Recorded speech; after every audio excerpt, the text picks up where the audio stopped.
Assalamualaikum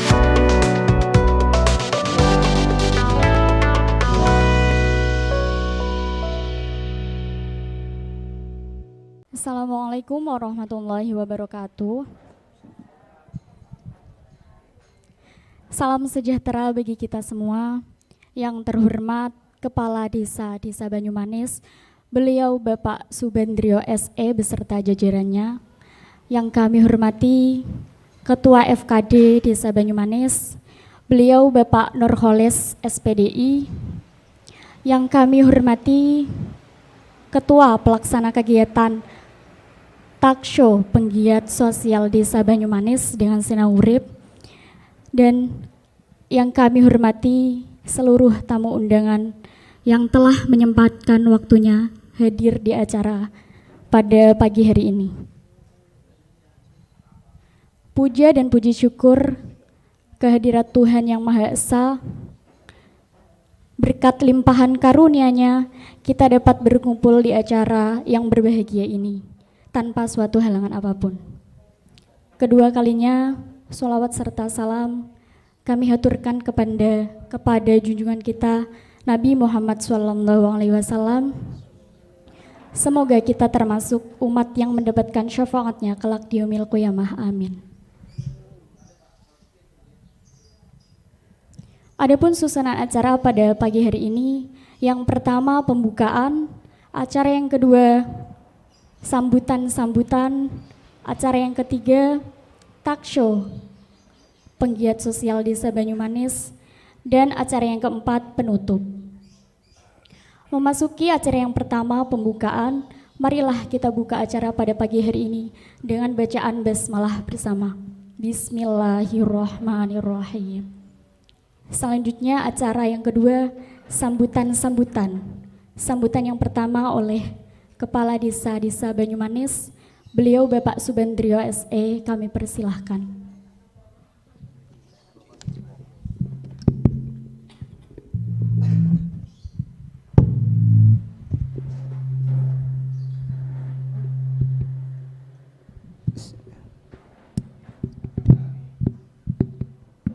Tes 1, jogging. Tes. Bismillahirrahmanirrahim. Assalamualaikum warahmatullahi wabarakatuh. Selamat pagi, salam sejahtera bagi kita semuanya. Yang saya hormati Mas Adi beserta Ibu. Betokru mboten Mas? Mas Irul nggih.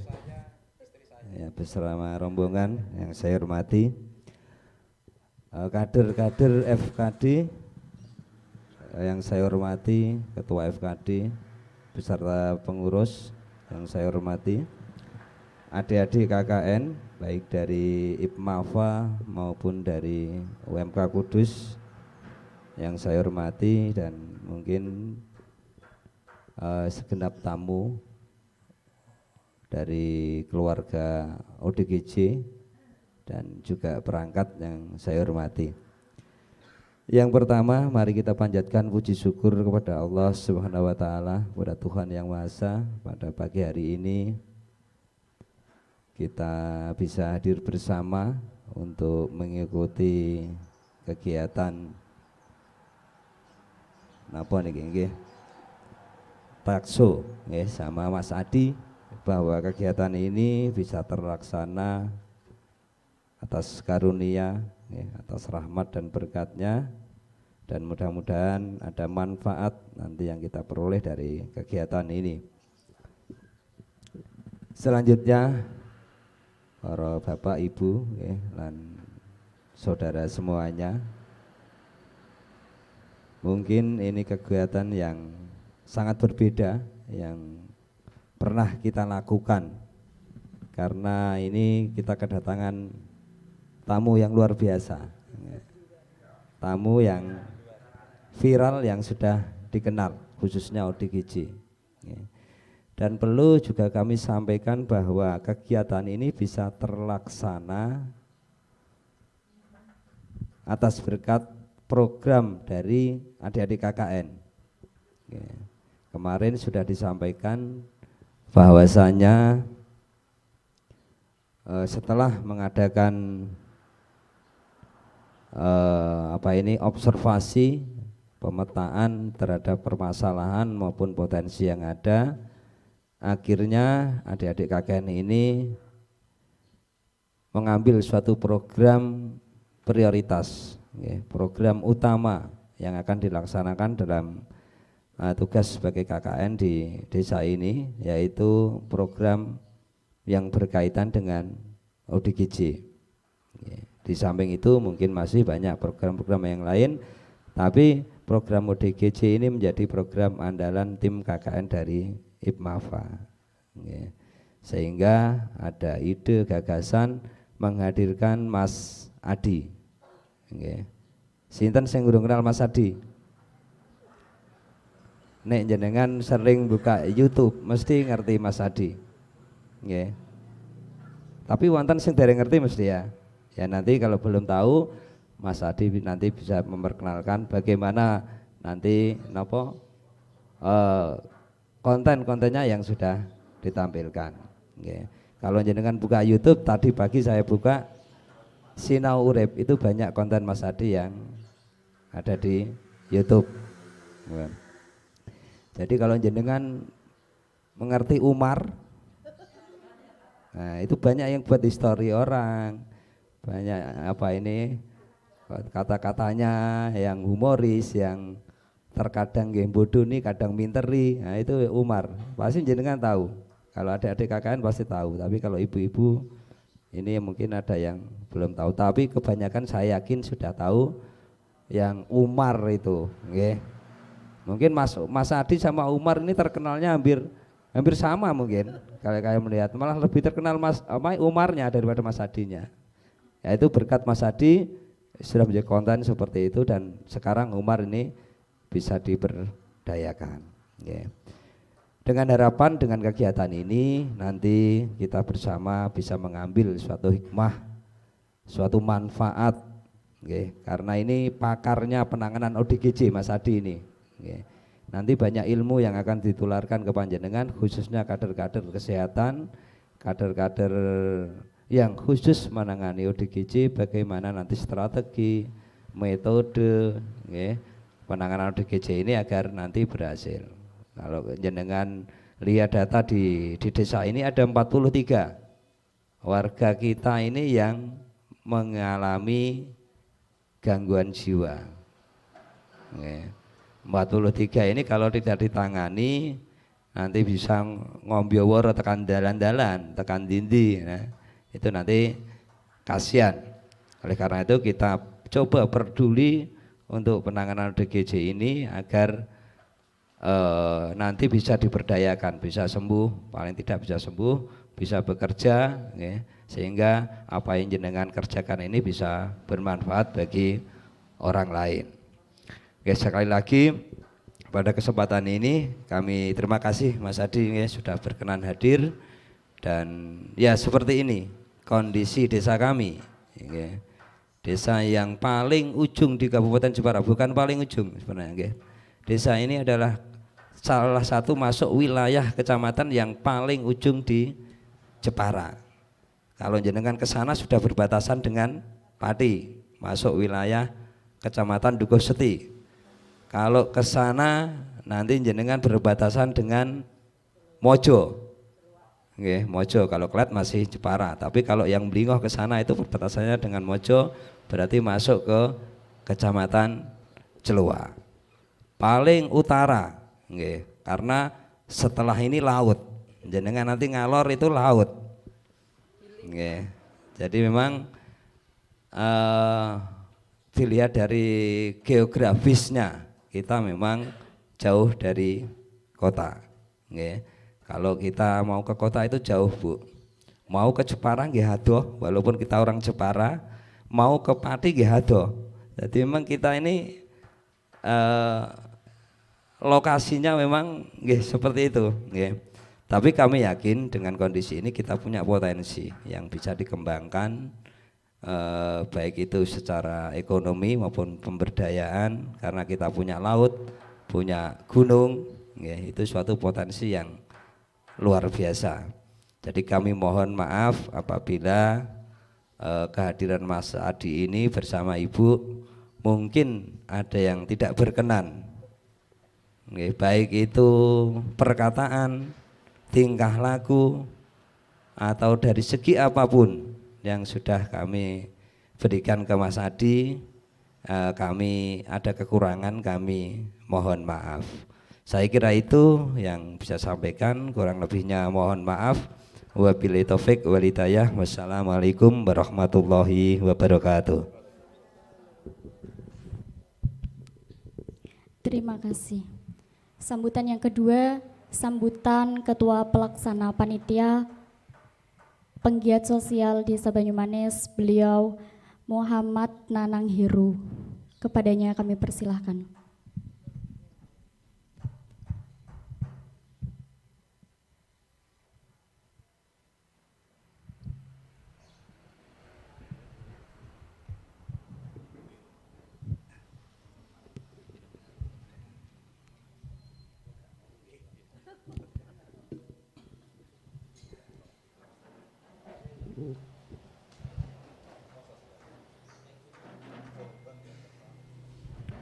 Assalamualaikum warahmatullahi wabarakatuh. Salam sejahtera bagi kita semua. Alhamdulillahirabbil alamin wa bihi nasta'in ala umuri dunya waddin sayyidina wa maulana Muhammadin amma ba'du. Yang kami hormati beliau Bapak Kepala Desa Bapak Subandrio SE beserta keluarga dan jajarannya. Yang saya hormati Bapak Adi dari Komunitas Sinau Urip beserta Mbak atau Ibu ini, Mbak Heni mawon ngoten nggih. Mbak Heni, terima kasih sudah berkenan hadir di sini.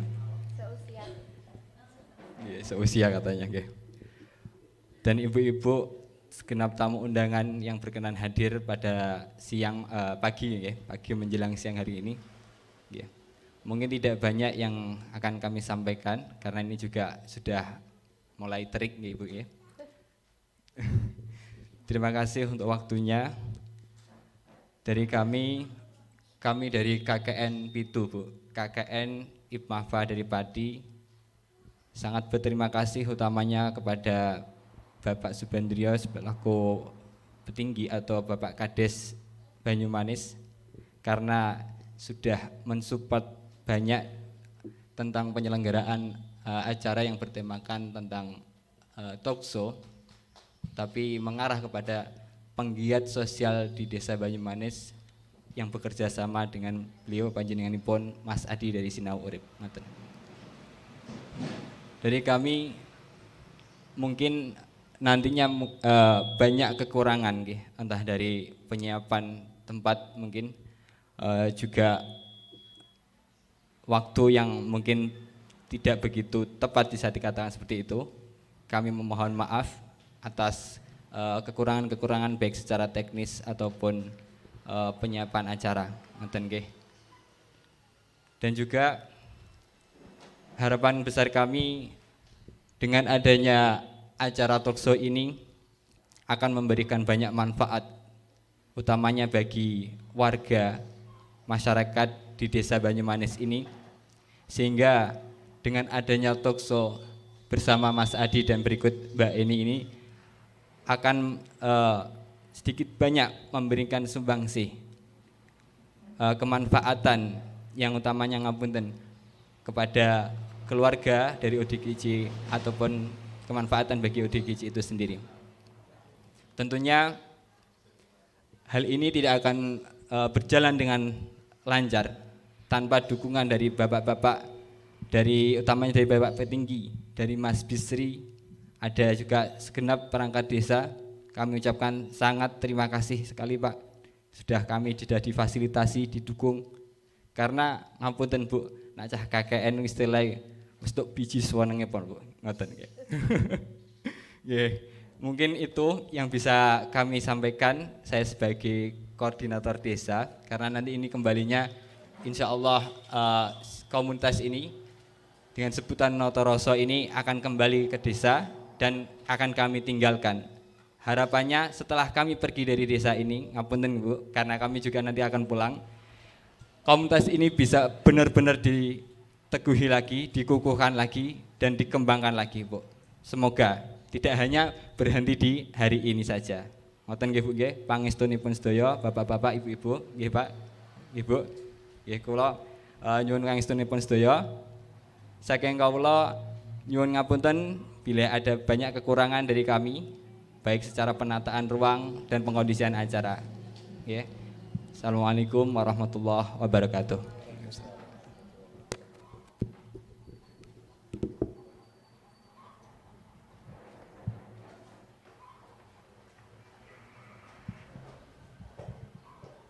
Terima kasih.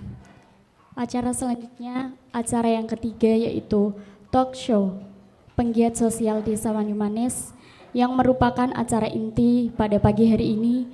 Dan langsung saja waktu dan tempat saya persilahkan kepada host acara pada pagi hari ini. Saudara Dzikrina Abdillah, kami persilahkan.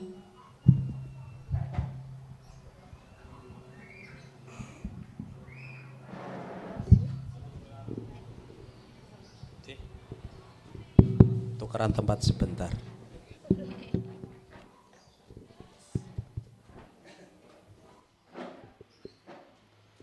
Baik, terima kasih atas waktunya. Assalamualaikum warahmatullahi wabarakatuh. Salam sejahtera bagi kita semua. Yang terhormat segenap perangkat Desa Banyumanis. Alhamdulillah pada siang hari ini kita dapat berkumpul dalam acara talk show sekaligus pembukaan komunitas Notoroso Banyumanis. Perkenalkan, nama saya Dzikrina Abdillah dari IPMAFA Pati yang akan menemani bapak-bapak dan ibu-ibu sekalian untuk ngobrol bareng dengan Mas Adi dan Mbak Heni, begitu ya Mbak. Jadi menurut informasi, karena saya juga bukan tim KKN dari Banyumanis, saya dari Celereng Bu.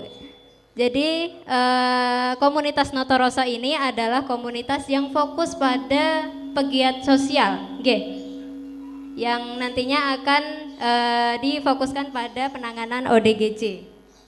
Di mana kebetulan di Desa Banyumanis ini ada sekitar 47 Bares 40 sekitar 47 penderita ODGJ begitu. Untuk itu langsung saja saya tanyakan ke Mas Adi dan Mbak Heni, seperti apa sih cara kita untuk memperlakukan, dimana di sini kan masih kebetulan audiensnya adalah keluarga, dari pihak keluarga. Bagaimana kita sebagai keluarga memperlakukan salah satu anggota keluarga kita yang mengalami ODGJ begitu. Mas Adi, monggo. Terima kasih. Assalamualaikum warahmatullahi wabarakatuh. Salam sejahtera untuk kita semua. Sebelum kita jawab pertanyaan Mbak host yang cantik, perkenalkan dulu, mungkin tadi Pak Lurah juga sudah menyampaikan, nek ono sing durung kenal, ya memang mungkin belum kenal saya lah. Nama saya Sukaryo Adiputra, biasa dipanggil Andi. Hari ini saya didampingi oleh istri saya yang paling cantik, Heni Mustika Nengati, biasa dipanggil Mbak Eni. Kami adalah founder dari Sinahurip. Sinahurip itu sebuah channel YouTube atau fanpage Facebook. Jadi jenengan bisa menjumpai kami, mencari data tentang kami, bisa diklik di YouTube, bisa di Facebook juga bisa. Sedangkan objek pekerjaan Sinahurip adalah biasa ngurusi ODGJ jalanan, membersihkan mereka, berusaha menemukan keluarganya, dan mengantarkan pulang ketemu keluarganya kalau dikehendaki pulang. Selanjutnya kami juga membantu memfasilitasi ODGJ non jalanan atau rumahan untuk mendapatkan akses pengobatan secara medis. Yang ketiga, kami juga memberikan edukasi ke masyarakat sebaiknya bagaimana kalau ada keluarga yang gangguan jiwa. Seperti pertanyaannya Mbak Sapa Mbak jenengmu? Zikrina. Panggilannya? Zikrina. Zikrina. Seperti tadi kan Mbak Zikrina tadi, bagaimana seharusnya kalau kita punya keluarga yang gangguan jiwa? Satu, menurut kami menurut kami, mungkin nanti dilengkapi oleh Mbak Eni untuk menjawabnya. Kita menerima bahwa keluarga kita gangguan jiwa. Menerima dulu. Jangan menolak, aku mbok gawe-gawe. Karena pada saat jenengan menolak bahwa saudaranya gangguan jiwa, keluarganya gangguan jiwa, maka yang ada adalah jenengan marah. Protes. Wong dia sakit kok. Gangguan jiwa adalah sama seperti sakit. Dia sakit, mungkin nanti ada bidan desa yang mungkin bisa memberikan penjelasan secara medis. Dia sakit dan harus diobati. Bagaimana pengobatannya? Nah, inilah yang beda. Sinaurip selalu menyarankan berobatnya ke dokter. Tetapi negeri kita ini sangat kaya akan budaya. Banyak banget bahkan orang-orang gangguan jiwa diobatkan secara alternatif, non medis. Apakah itu tepat, apakah itu bagus? Kalau jenengan nanya ke kami, sebaiknya ke medis. Tapi nek ada yang percaya non medis, monggo silahkan. Saya tidak akan pernah menghalangi, menyalahkan, karena ini bagian dari kearifan lokal kita. Tapi memang Sinaurip tidak akan pernah menyarankan. Berobatlah ke medis karena apa? Yang punya domain pengobatan itu dokter. Mereka lebih tahu harus bagaimana. Jadi yang pertama menerima, selanjutnya adalah mengobatkan. Selanjutnya lagi adalah tidak menyendirikan mereka. Semakin disendirikan orang-orang gangguan jiwa semakin parah. Betul betul? Nah, jawaban dari para kader. Semakin mereka didewek, dikek omah ning mburi dhewean bahkan gubuk, semakin tidak sehat-sehat mereka. Tapi pada saat diobati, diajak kumpul bareng, diajak kerja bareng, mereka semakin sehat. Betul? Kurang lebih begitu yang harus dilakukan jika punya keluarga yang gangguan jiwa. Pertama menerima, oh yo, adikku gangguan. Risikonya adalah mungkin akan dibully, diejek, dihina. Iku wong edan ra usah dicedhaki. Tantangan selanjutnya adalah buat masyarakat dan pemerintah desa mengubah stigma ODGJ itu menjijikkan dan menakutkan. ODGJ juga manusia seperti kita, harus didekati, harus dicintai dan harus disayangi. Begitu? Mungkin Mbak ini bisa menambahkan, monggo. Borongan ya ora apa-apa ya. Berbagi, sudah disampaikan menerima itu baik dari keluarga, menerima bahwa keluarga kita udah sakit, masyarakat juga menerima dia sedang sakit. Dan sakit jiwa itu kan berbeda dengan sakit raga, sama-sama sakit tapi nggak nampak sakitnya. Jadi apresiasi juga buat mahasiswa sudah ada nih bikin komunitas penggiat sosial noto rosone ditoto ben gak gangguan jiwa, karena gangguan jiwa itu potensi ke semua orang, berpotensi. Itu secara buku yang nulis ya. Saya bukan pendapat saya, enggak. Kalau pendapat saya kurang lebih sama setelah kita berkeliling ria ke dunia Indonesia, bertemu dengan banyak ODGJ seperti itu. Tapi memang benar, menerima itu adalah kunci utama. Baik untuk keluarga ODGJ maupun kita. Karena kalau kita juga enggak menerima tentang diri kita juga enggak akan bisa. Penanganannya tadi jelas, satu, dari pihak keluarga menerima bahwa keluarganya gangguan jiwa. Masyarakat juga demikian. Alhamdulillah Pak Kades sudah membuat kader. Nah kadernya nanti juga nggeret tetangganya untuk mau menerima, tidak jijik. Terus lagi tidak membuli. Terus lagi yang penting itu bukan penyakit menular nggih. Oh, nulare piye lah iki? Nek dia guyu, melu guyu artinya itu menular yang positif ya. Urip ki diloske wae gitu kan. Luar biasanya kalau dia ketawa kita ikut ketawa, tapi kalau dia nangis kita ikut nangis. Tapi kalau dia lagi kambuh yo aja melu kambuh lah itu. Itu yang pasti ini sudah dibangun kalau penanganan sudah jelas. Tapi yang saya garis bawahi di sini adalah karena di sini banyak kader, monggo yang sudah dibuat itu dioptimalkan. Jadi kalau penanganan itu jelas nggih, medis itu ada obat dan juga ada yang namanya psikoterapi. Nah, psikoterapinya tuh masuk di mana? Di sini loh. Di komunitas ini masuk psikoterapi. Ada acara apa Mbak? Ngobrol-ngobrol yang sudah bagus kan banyak yang sudah pengobatan nggih. Dibina lagi. Kita punya potensi nanti kambuh loh. Disadarkan. Jadi sedini mungkin mereka akan tahu sing marai aku kambuh apa? Apakah karena enggak duit-duit? Apa karena jomblo? Gitu kan, atau karena omongannya tonggo. Nah yuk di komunitas ini salah satu bagian dari bagaimana penanganan tersebut gitu Mbak Yu, monggo. Jadi tadi artinya langkah pertama yang harus kita lakukan adalah menerima baik dari keluarga maupun dari masyarakat sekitarnya. Kalau untuk penanganan untuk internal ya, dari internal keluarga itu bagaimana? Masnya langkah-langkah mungkin. Deteksi dulu berarti ya. Sebetulnya di Desa Banyumanis sudah luar biasa banget.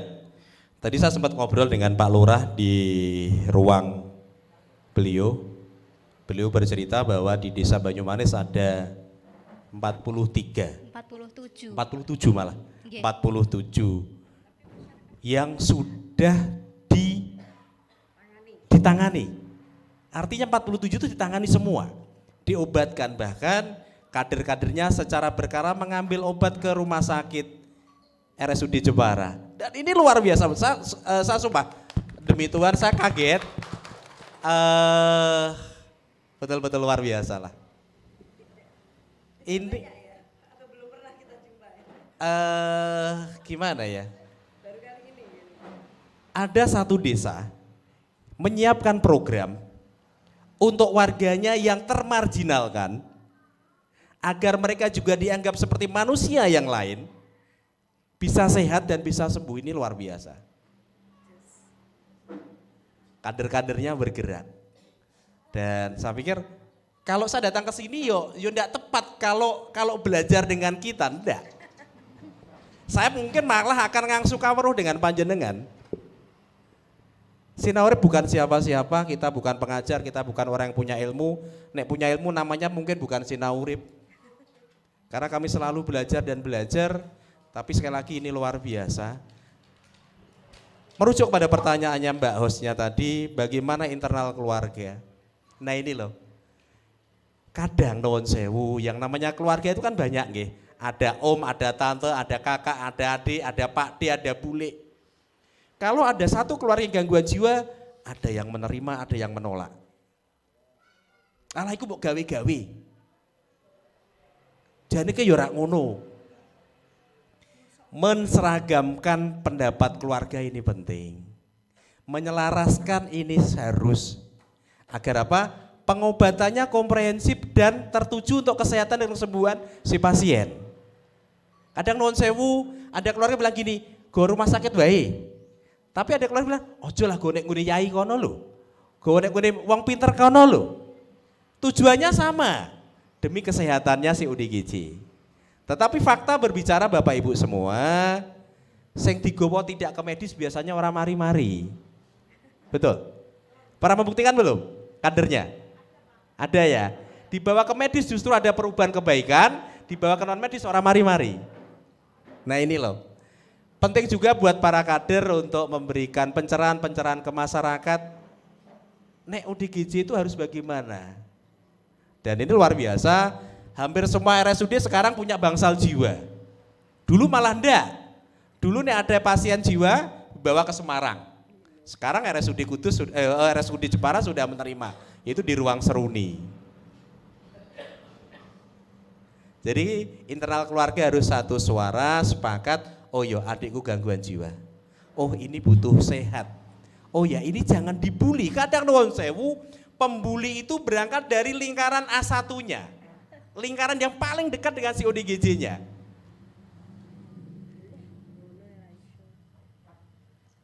Tadi sudah saya katakan bahwa menerima.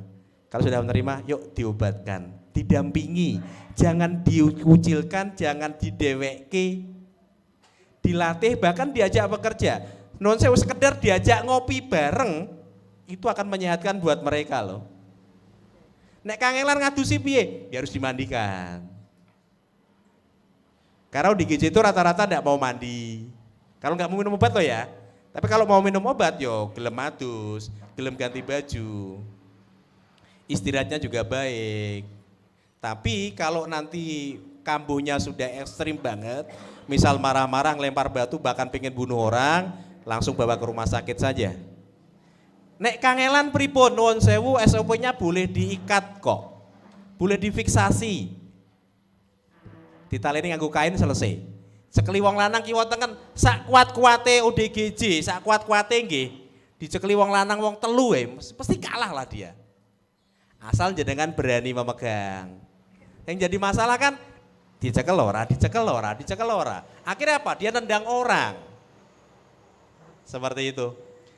Tidak rumit, hanya seberapa mau Anda melakukan. Tapi nek komplain terus ya ora kelar-kelar, karena sering banget ada yang kontak kita gitu. Sudah semua Mas, yang Mas Adi sampaikan kita lakukan. Tapi tetap saja begitu. Ini jawaban orang yang pengen gak ngurus keluarga nih. Begitu. Monggo ditambahin. Bagian nambahin. Kayaknya udah komplit, saya tambahin dikit aja. Validasi dari internal ya Mbak.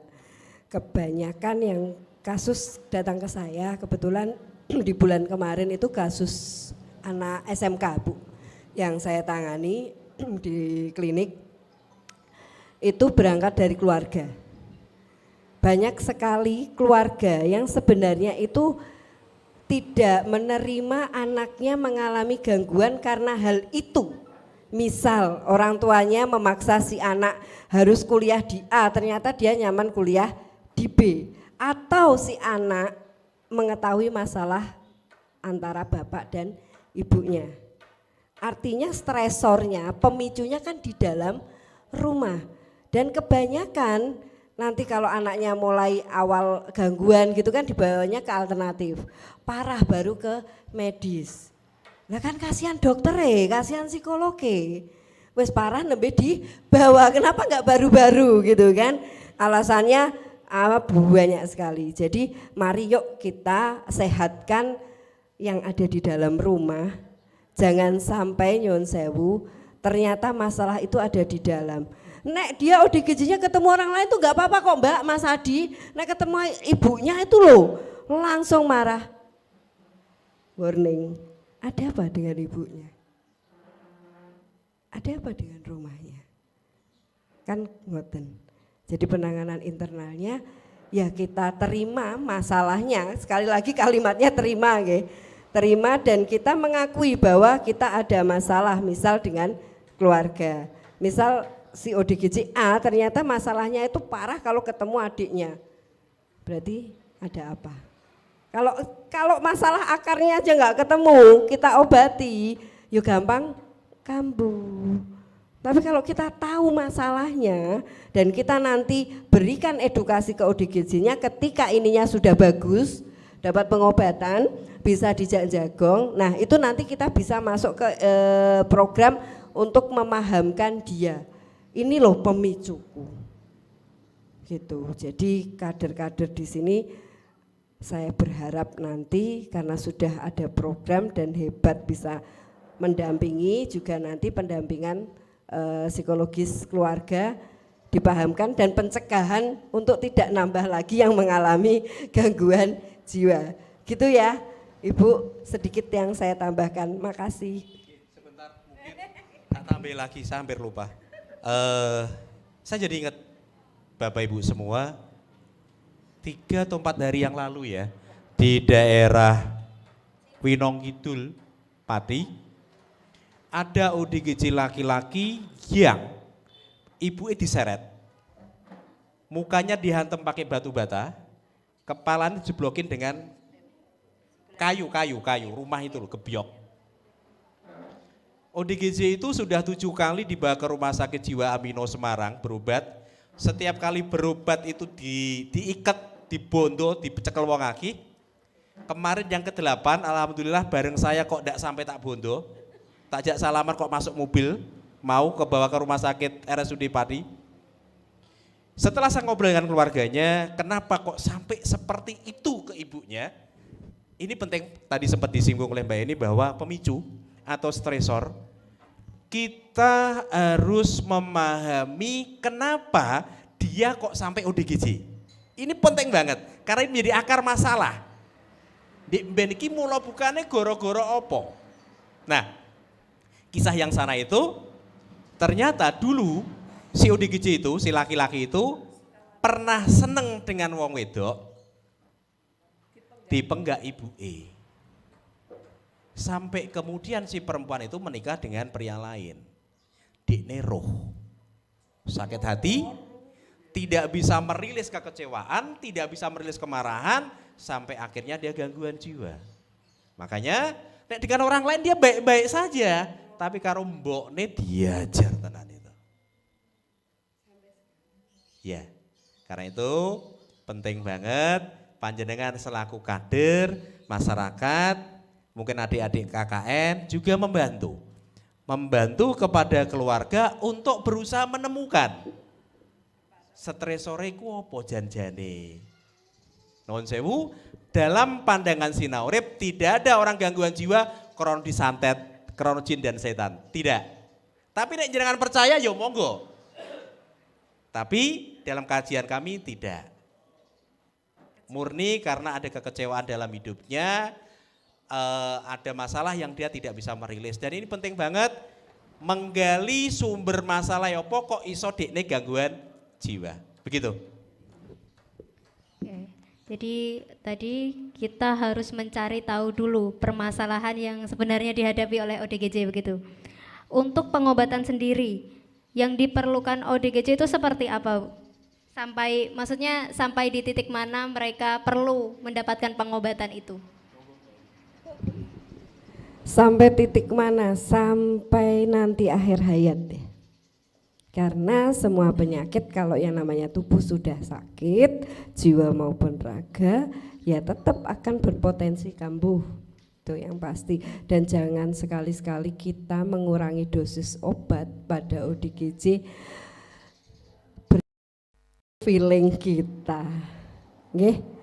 Silahkan nanti bisa dikonsulkan ke dokternya, pasti dokter akan mengevaluasi apakah obat ini harus diturunkan, harus diganti atau harus bagaimana. Yang penting saat konsul tidak bohong tentang data. Ben ketoke apik dosisnya dikurangi, datanya dikurangi. Nah itu yang nggak boleh ya.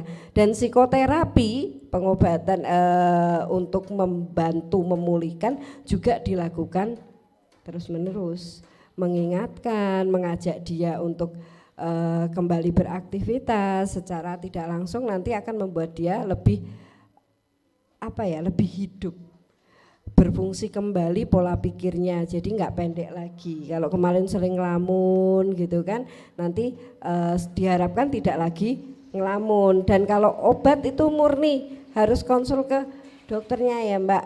Saya ada pasien yang memang hari ini sudah tidak mengkonsumsi sama sekali ada. Waktu itu dia baru pertama kali mengalami gangguan oleh keluarganya langsung dibawa ke rumah sakit dan kebetulan waktu itu pas saya yang magang nangani, alhamdulillah hanya 3 hari rawat inap. Setelah itu dia sudah boleh pulang dan ternyata saya kaget ketemu dia konsul bulan ketiga sudah lepas dari obat, tapi memang dia dipahamkan bahwa kamu berpotensi. Dan itu yang dilakukan, begitu dia gelisah buru-buru dia lari ke psikolog ataupun ke psikiatri. Jadi itu dia sudah paham dan sekarang sudah menjadi guru yang luar biasa lagi karena dia seorang pendidik seperti itu. Jadi itu bisa kita konsulkan baik obat maupun psikoterapi. Gitu. Artinya pengobatan harus dilakukan sedini mungkin ya? Kalau Pengobatan iya tetap mulai dari awal gangguan. Nah ini yang kadang nggak disadari gitu. Tapi kalau sepanjang minum obat ya sampai dikatakan tidak minum oleh dokternya.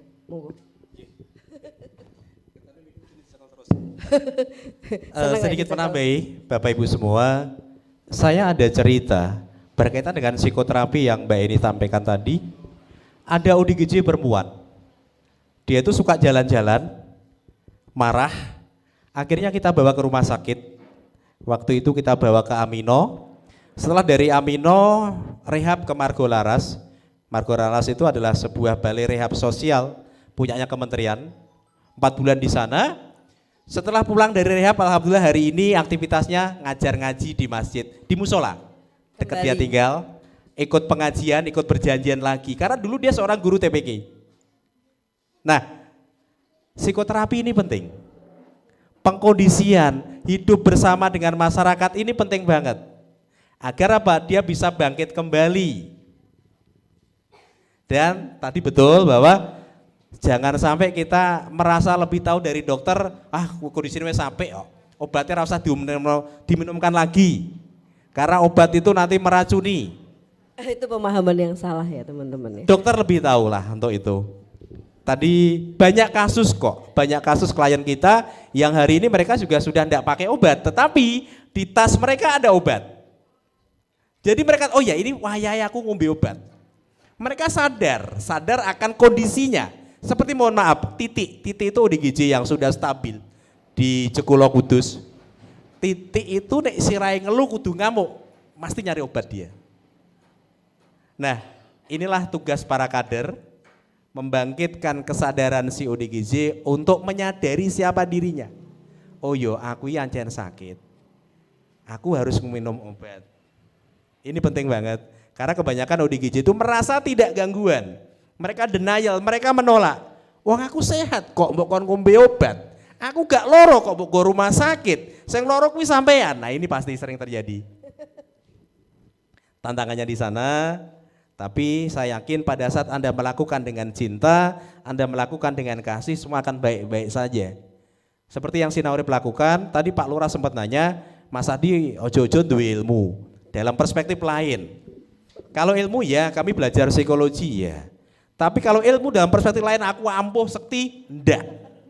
Ketone ODGJ nek bar disalaman, dijak salaman Mas Adi kok nurut, kebetulan menurut. Neng Yono saya enggak nurut. Jempolnya kemarin itu keroak. Iya, ini sampai dijahit 2 ini, gara-gara digigit ODGJ gitu loh. Jadi kita menggunakan pendekatan kasih, pendekatan cinta, yo niatnya kita memang bantu nulung. Kadang sampai tak peluk, apa enggak bau, yo bau banget. Tapi dengan pelukan itu relatif mereka lebih tenang, lebih mau.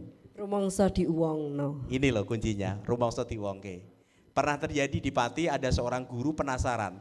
Punya tetangga bertahun-tahun rak gelem adus. Ndeloki videone Sinaurip, sampai dia WA ke saya, Mas Adi saya harus bagaimana? Lakukan sampai berhasil.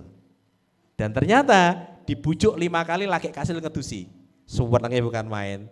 Bukti bahwa tanpa ilmu-ilmu yang aneh-aneh itu bisa melakukan juga. Begitu. Artinya kita harus memperlakukan mereka seperti layaknya kita memperlakukan orang lain yang Betul. Tidak Layaknya manusia menderita ODGJ. Oke. Sampai sini mungkin ada dari ibu-ibu atau bapak-bapak yang ingin menanyakan kepada Mas Adi. Monggo silahkan, saya persilahkan. Gratis tak boleh, orang dikon bayar. Neng ruanganku sing bayar ya.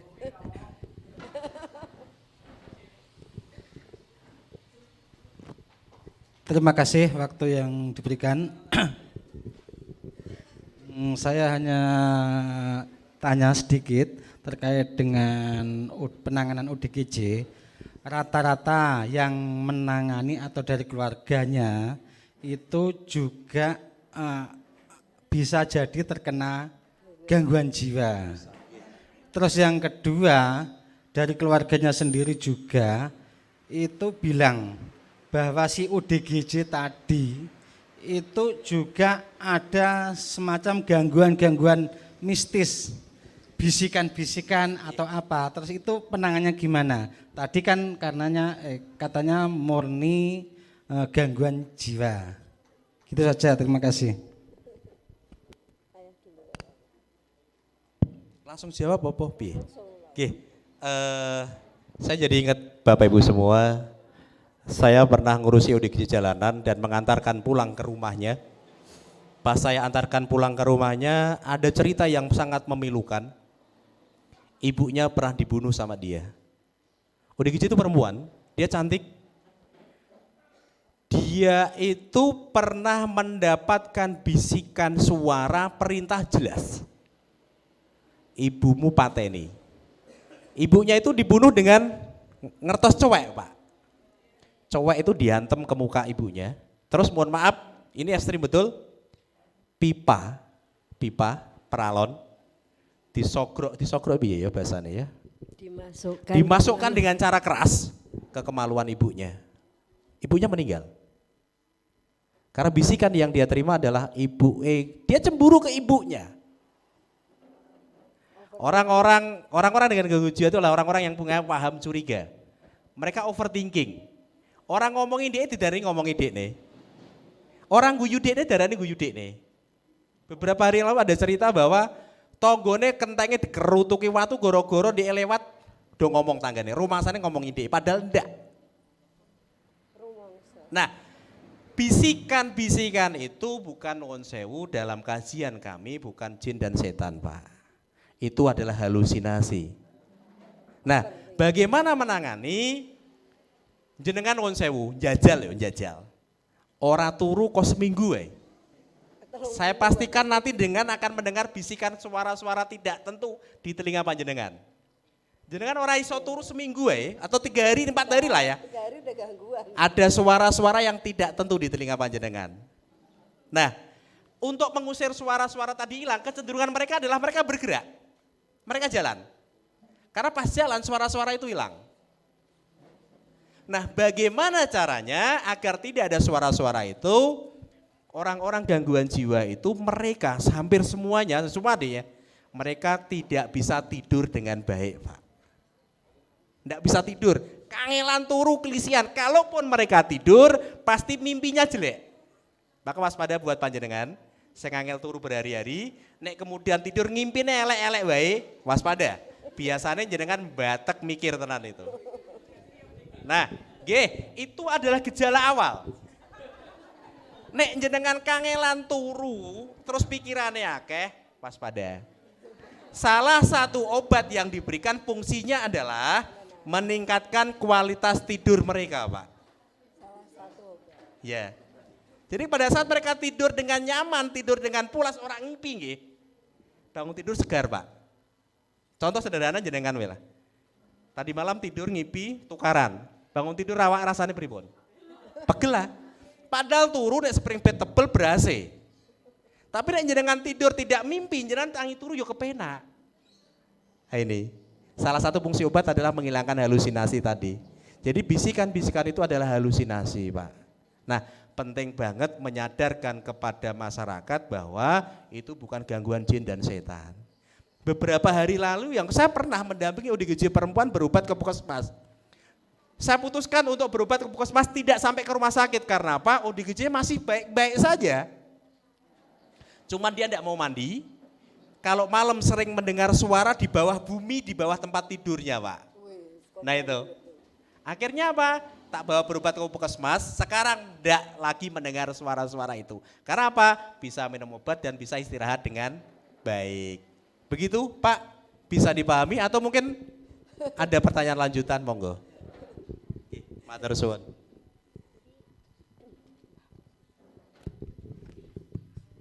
Jadi bisikan gaib itu hanya halusinasi ya Pak. Maka perlu adanya pemahaman kepada masyarakat bahwa hal itu adalah gejala awal dari gangguan jiwa begitu ya?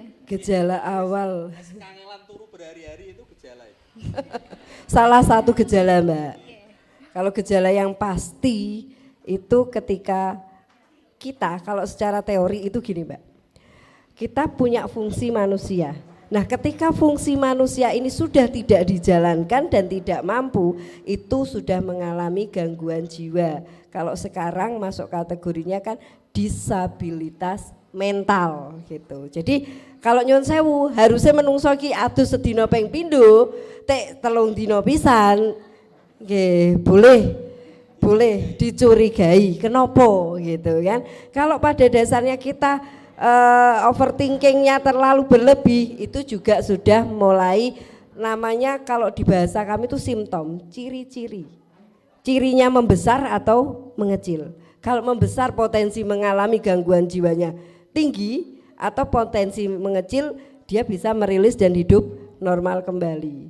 Termasuk itu juga kalau jatuh cinta gitu ya. Ini kan ada mahasiswa banyak. Nah, jatuh cinta boleh, yang enggak boleh adalah berharap terlalu berlebih. Ibu, terus apa? Oh iya, terlalu protektif dengan pasangan itu ya marai loro hati. Nek wis loro hati ciptakan bahagiamu, jangan nuruti rasa gelisahmu. Ibu-ibu juga ini banyak loh Mbak, gitu kan. Kadang suaminya pergi kemana, kita overthinking kok jojo menggok rono nek gone warung kae. Loro hati toh yu, melu gitu kan. Tapi waras-waras saja ya Pak. Berarti bagus itu coping stresnya luar biasa, bisa menciptakan bahagianya ya. Baik, untuk mungkin ada pertanyaan lain, monggo Pak. Wedi aku nek Pak Inggine sing tanya iki. Aku punya ya. Terima kasih. Sebenarnya tadi saya sudah banyak tanya di ruangan saya, termasuk Mas Adi punya ilmu spiritual apa enggak tadi nggak sudah saya tanyakan. Ini yang saya tanyakan mungkin sedikit Mas Adi nanti bisa cerita. Ini bagaimana Mas Adi ceritanya dan kapan mulai terjun di dunia YouTuber berkaitan dengan ODGJ. Mungkin nanti Mas Adi suatu saat punya saingan dari kader saya. Siapa tahu nanti ada yang menjadi YouTuber. Ya itu mawon Mas Adi. Oke, matur nuwun. Nek nanti disaingan malah ora tak anggap saingan loh. Morone omahku tak ajari piye carane biar view-mu meledak. Nah, monggo, boleh banget. Padahal kita ya ora langsung meledak. Kapan mulainya? Ceritanya panjang Pak Subandrio. Saya kecil tumbuh di keluarga yang kebetulan ada di keluarga besar saya ada yang beberapa yang gangguan jiwa. Saya ingat betul beliau waktu itu nek lagi marah-marah halunya kumat Pak. Itu nek tajak ngobrol meneng, ndak jadi marah. Tapi dengan ibu saya, itu bisa berantem betul karena ibu saya menganggap dia edan digawe-gawe, tukaran itu. Nek dengan saya ndak. Terus tahun 2007 saya itu menikah dengan istri saya. Masa? Waktu hamil anak pertama, kita itu mulai alun-alun tayu nek ndak salah itu. Ada ODGJ, dia tengok-tengok nggak jelas.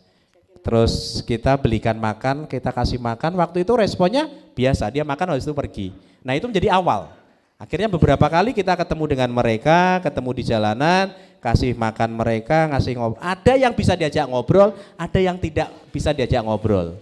Sampai kemudian ada teman-teman yang cerita kalau dia punya keluarga gangguan jiwa dan hilang. Terus istri juga pas prakteknya di rumah sakit jiwa ya. Di Semarang pernah, di Kudus pernah. Terus pernah, waktu itu channel YouTube Sinaurip sudah ada Pak Subandrio. Kontennya tidak ODGJ. Konten Sinaurip pertama itu adalah anak difabel. Anak difabel yang luar biasa. Kenapa saya bilang luar biasa? Ibunya, bapaknya tidak malu punya anak seperti dia. Dia Down syndrome Pak. Ibunya nganterin terapi di tempat istri saya waktu itu. Isinya difabel yang inspiratif. Saya pernah ketemu di difabel, kakinya cuma satu, jadi pengusaha keripik. Iso nyetir mobil Pak. Bahkan ada anak muda Kudus itu tangannya enggak punya, dua-duanya patah, diamputasi, bisa nyetir motor. Tak ajak ngajar ke sekolah-sekolah ngajar motivasi. Namanya Mustafa. Jadi konten saya dulu itu Ngapunten kalau ada nama yang sama. Hanya sama namanya ya Pak. Hanya sama nama dan semangat. Mentalnya sama-sama kuat. Semangat dan mentalnya yang sama-sama jos, ya. Nasibnya tentu berbeda. Jadi konten Sinarep dulu itu adalah difabel yang inspiratif plus anak-anak sekolah yang inspiratif, Pak. Saya itu pernah ketemu anak SMK sebulan punya bayaran 7 juta, Pak. Bocah SMK loh, Pak. Duit orang jaluk wong tuane. Bahkan dia bisa merangkai motor custom dengan uang dia. Di Pati yang ini, Pak. Di Pati, Juanda tepatnya. Karena kan saya ngajar motivasi di sekolah, di kampus, di perusahaan kadang seperti itu. Saya ketemu anak-anak sekolah yang seperti itu. Saya buat konten. Sampai kemudian saya itu melihat kontennya anak muda Bandung, Rian. Di kontennya dia itu ODGJ jalanan, yang kemudian dirawat, dimunculkan di YouTube, kemudian ketemu keluarga dan diantar pulang. Waktu itu bukan diantar, dijemput keluarganya. Seketika dalam hati saya bilang seperti ini, saya bisa melakukan hal yang sama nih. Kemudian saya jagong karo bojoku. Kita belum dapat momentum karena beliau sibuk ngurusi terapinya, ngajar terus praktek di klinik, saya juga ngajar juga.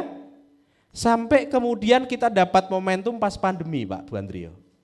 Pandemi itu beliau perjalanan dari Surabaya habis pelatihan, WA ke saya ya, besok Senin sekolah di Kudus libur KB. Tempat terapinya libur, jadwal saya juga berhenti seketika karena sekolah-sekolah libur. Disitulah kesempatan kita turun. Kenapa harus berdua? Karena harus ada yang megang kamera, orang sih nyekel ODGJ-nya. Di awal kameramen Sinarep istri saya, Pak. Ngerangkep KB Bu kameramen. Iya, nek ODGJ itu beliau yang ngurusin gitu loh ya. Bareng-bareng di sana. Nah itu awalnya. Jadi motivasi kami adalah piye carane ODGJ jalanan itu bisa pulang ketemu keluarganya. Dan alhamdulillah per hari ini sudah sekitar 125, Pak, yang ketemu keluarganya.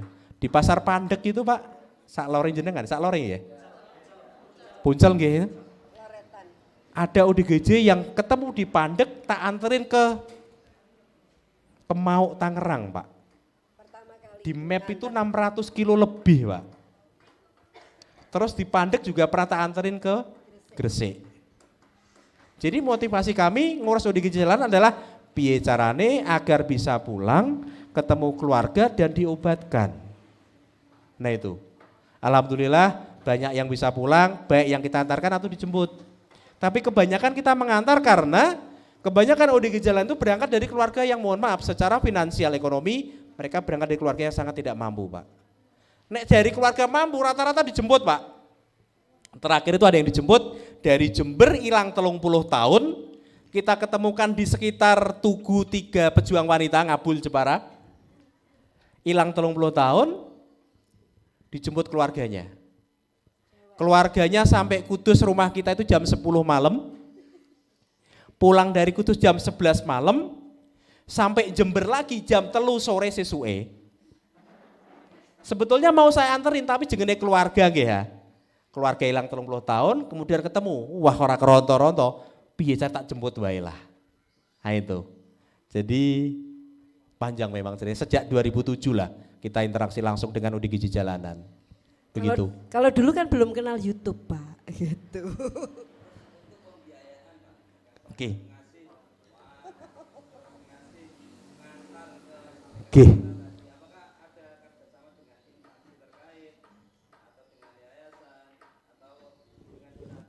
Oke, kalau pembiayaan dulu awal kami meng-create Sinarep ngurus ODGJ jalanan pure pakai uang pribadi, Pak. Saya masih ingat betul waktu itu mau mengantar yang ke Pandek, dari Pandek ke sana. Itu pertama kali saya ngantar, Pak, ke Tangerang itu. Di rekening saya itu punya uang 400.000. Aku takut bojoku dia di duit piro, ono lah ngono. Mau kita antar nggak tahan-tahan sampai ada viewer kita yang dari Brunei, Pak, orang Brunei. Tanya, Mas Adi mau dianterin kapan, Mbak E? Saya cerita apa adanya, dia transfer uang 2.500.000 kalau nggak salah. 2.500.000, kita pakai nganter. Saya ingat betul waktu itu saya dibantu Dinsos Pati bensin 40 liter, Pak. Nah masuk ke sana, delalah itu ongkosnya 5 juta luweh, Pak. Yo nganggo duitnya bojoku akhirnya. Jadi awal itu kita pakai uang pribadi, sampai kemudian panjenengan semua tahu saya itu YouTuber. YouTuber itu ada AdSense, ada penghasilan. Kalau memenuhi syarat dan ketentuan G. Makanya hari ini banyak banget yang pengen jadi YouTuber tapi sing kasil siji loro. Karena ternyata memang wangil tenan dadi YouTuber iki. Nggih ya, nggih video angel-angel ditonton mok 1000 wong. Ora ono kayane, Pak. Nek videonya jenengan ditonton sampai 100.000 baru ada nilai rupiahnya. Kalau sudah memenuhi syarat loh nggih, nek durung ya kemut-kemut siraya cah mentu duit terus ora ono kayane. Jadi dulu pakai uang pribadi, setelah ada AdSense pakai AdSense, dan hari ini banyak banget Pak. Bukan donatur apa yo? Saya nggak menganggap mereka donatur ya.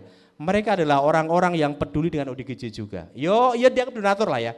Jujur Pak, Sinau Urip itu pernah dikasih mobil loh Pak. Jadi ada seorang dokter dari Jakarta, enggak pernah ketemu, enggak kenal. Hanya telepon WA paling kadang. Dia ngasih mobil saya, L300 Pak. Harganya 45 juta. Solar itu. Dia nanya, Mas Adi butuh mobil? Saya bilang, ya butuh, enggak butuh Pak. Besoknya itu dia itu ternyata wis membayari mobil DP 20 juta, kurang selawi juta, uangnya ditransfer ke saya, suruh ngasih ke orangnya. Mobilnya datang, solar, tapi akhirnya saya sering mendem itu. Gara-gara solar itu loh ya. Jadi yang pakai saya terus Bu, karena beliau baru dipanasin gitu aja udah yang pergi. Bau solar saya enggak udah mau pingsan gitu. Akhirnya sekarang diganti yang biasa kalau di jalan ada tulisan Sinau Urip Mulia karena itu namanya yayasan. Nah, itu kita ganti. Jadi hari ini banyak banget viewer kami yang membantu Pak. Kaos, celana, sendal itu dikirim dari viewer kita Pak. Saya enggak pernah tahu siapa mereka. Dicetak ada logo Sinau Urip. Bahkan ada pabrik sepatu pernah ngirimin sendal berdus-dus itu dari Mojokerto. Monggo.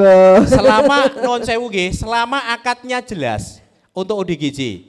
Karena Sinau Urip tidak pernah meminta bantuan 1 rupiah pun. Kita tidak pernah membuka open donasi. Ndak. Tapi nek jenengan Mas Adi kula nitip kangge sentil. Mas Adi saya nitip buat titik, Mas Adi saya nitip buat sulasih, monggo. Tapi saya lebih senang jenengan datang ketemu langsung malah. Tapi nek monggo mau ngirim, Mas Adi ini kaos buat ODGJ, monggo. Selama ini kimang seperti tapi nek daleman non sewu CD dan dalemane wong wedok, kanggo ODGJ wedok, saya beli memang. Tapi kalau yang lain dikirim, Pak. Alhamdulillah sekarang seperti itu. Kalau dulu ya beli kaos sendiri ke pasar, kita cetakkan. Ya dengan harapan kalau ODGJ ini dikenali, kita nyarinya lebih mudah. Ini ada logonya, ada nomor teleponnya juga. Karena kita belum punya panti untuk teman-teman seperti itu. Begitu. Jadi nek kepengen jadi YouTuber, mau kontennya apa saja, monggo belajar, sinau tak dono. Tapi mau orang omah ya. Begitu Pak Bandrio. Monggo untuk Nggih. Terkait yang banyak yang disampaikan, untuk praktek menangani katakan seperti orang jiwa di jalan, itu dengan menangannya bagaimana, terus bisanya langsung ya anok. Terus yang kedua anak-anak muda jalanan katakan yang susah diatur. Itu juga termasuk kriteria jiwa gimana dan menangannya. Anak-anak pang ya. Oke. Oke. Yang ini dulu lah. Nuwun sewu Bapak Ibu semua, nek jenengan lihat di YouTube atau Facebook, sebetulnya ada pola yang cenderung sama yang saya lakukan pada saat ngurusi ODGJ bareng dengan istri. Kalau ketemu ODGJ saya tuh biasanya mengucap salam, ngajak salaman dan senyum. Nah, boh agamanya Kristen, boh Islam, boh Muslim, boh Buddha, biasanya saya mengucap salam. Tak anggap mungkin Muslim, karena kita di negara yang mayoritas Muslim, itu saja. Tidak ada tendensi apapun kalau itu. Jadi saya salam, tak ajak salaman, senyum ke dia. Itu ritual yang selalu saya lakukan. Tetapi sebelum itu biasanya saya dan istri selalu observasi lingkungan dulu. Asesmen lingkungan Pak. Tanya ke masyarakat, Mas, Mbak, Bu, Pak, iku nek kono wis suwe. Sejak kapan galak opo ora? Ngomongnya logatnya dari mana? Itu selalu kita kumpulkan dulu. Kalau ada yang ngabari Mas Adi di sini ada ODGJ, saya tanya, sudah berapa lama lanang wedok galak ora dan bagaimana? Itu asesmen awal. Agar apa? Kita enggak blunder, Pak. Ngurusi ODGJ itu kendel harus, tapi jangan nekat. Bunuh diri, Pak. Nek nekat bahaya. Saya dengan istri pernah ngurusi ODGJ yang tidur dengan 15 pisau dan parang. Di sampingnya 15, ternyata di ruangan itu ada 16 totalnya. Keselimpet satu. Nek saya salah strategi, salah penghitungan, nyawa saya taruhannya. Itu di Serang, Banten. Jadi ODGJ itu tinggal di cungkup kuburan keluarga, gara-gara ada ODGJ itu keluarga itu tidak berani ziarah ke makam keluarganya. Apa yang saya lakukan? Saya lakukan adalah saya buka pintunya, saya mengucap salam, senyum, saya ajak salaman, dia mau. Tangan saya maju, tangan dia maju, salaman tak tarik keluar dia. Tak tarik keluar, sudah di keluar bangunan, tak pegang kiwa tengen kalih kerencang kula, Pak. Istri saya tak suruh masuk, ngantongi senjata yang 15 tadi. Kemudian kita tenangkan lagi, saya masih nggak yakin, bojoku tak akan mlebu meneh, ngungkrah sampah di dalam, ketemu lagi satu, total 16. Jadi berani harus tapi jangan nekat. ODGJ itu bisa melakukan hal yang tidak terduga, Pak. Ini saya pernah pecah di Jotos, nggih pernah, ini dijahit juga pernah, ini dicakar juga pernah, diludahi juga pernah, Mbak ini digantem gayung nek kamar mandi yo pernah. Jadi berani harus tapi tetap harus dengan perhitungan. Terus yang anak pang monggo Mbak ini yang jawab. Kalau anak pang kategori gangguannya itu gangguan perilaku, Pak. Nah kalau di bukunya di SM atau PPDGJ itu masuknya tunalaras. Ngoten nggih. Tunalaras itu biasanya kalau kita di sekolah SLB gitu nggih, karena ada tunadaksa, tuna apa. Nah, itu kategorinya tunalaras karena sejatinya mereka punya alasan kenapa melakukan hal itu. Dan banyak sekali saya menjumpai anak-anak yang kita sering bilang pang jalanan itu bukan berangkat dari anak yang keluarga tidak mampu secara ekonomi, Pak. Banyak juga yang anaknya orang kaya tapi dia merasa saya hanya diperhatikan lewat uang, saya mencari kebahagiaan saya. Saya menjumpai juga di Kudus satu keluarga yang agamis, nyuwun sewu, anaknya dimasukkan ke pondok pesantren dua-duanya dan dua-duanya ada di jalanan sampai sekarang. Tapi alhamdulillah tahun ini anaknya berkunjung pulang. Berkunjung bukan berarti dia pulang, berkunjung hanya memastikan Bapak Ibu sehat toh. Saya mau kembali ke jalan dulu. Ibunya nangis Pak, gulung-gulung sampai sekarang, sampai sakit ya, tapi alhamdulillah enggak sakit pikiran tapi sakit fisik. Jadi itu beda, kalau gangguan jiwa itu sudah tidak bisa berpikir secara rasio dan kemampuan untuk menangani dirinya sendiri sudah turun.